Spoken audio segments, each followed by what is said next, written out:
জনপ্রিয় অভিনেতা মামুনুন ইমন ও অভিনেত্রী প্রার্থনা ফারদিন দিঘি একসঙ্গে অনেক কাজই করেছেন, কিন্তু তাদের কখনো একসঙ্গে সিনেমায় দেখা যায়নি। দুই প্রজন্মের দুই তারকা এবার জুটি হয়ে প্রথমবারের মতো রূপালী পর্দায় আসতে চলেছেন। এবার তাদের দেখা যাবে সরকারি অনুদানে নির্মিত দেনা পাওনা সিনেমায়। এই সিনেমার চিত্রনাট্য লিখেছেন মিরন মহিউদ্দিন। ইমন ও দিঘির পাশাপাশি সিনেমাটিতে আর অভিনয় করেছেন মাহমুদুল ইসলাম মিঠু, অনন্ত হীরা, ইরা শিকদার, তানিন সুভা, সুমনা সুমা, রিপা, অভি, সাব্বির সহ আরও অনেকে।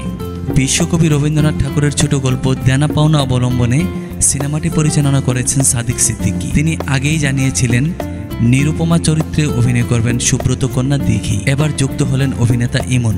পরিচালক বলেন, সবকিছু ঠিক থাকলে আগামী মাসে সিনেমার শুটিং শুরু করবেন তিনি। দেনা পাওনা সিনেমায় ইমনকে দেখা যাবে কলকাতায় কর্মরত এক ম্যাজিস্ট্রেটের ভূমিকায়, যিনি জমিদার পরিবারের সন্তান। গ্রামের মধ্যবিত্ত পরিবারের মেয়ে নিরুপমার সঙ্গে তার বিয়ে ঠিক হয়, তবে পণ দিতে না পারায় নিরুপমার বাবা আত্মহত্যা করে। এরপরই গল্পের মোড় নেয় করুণ পরিণতির দিকে।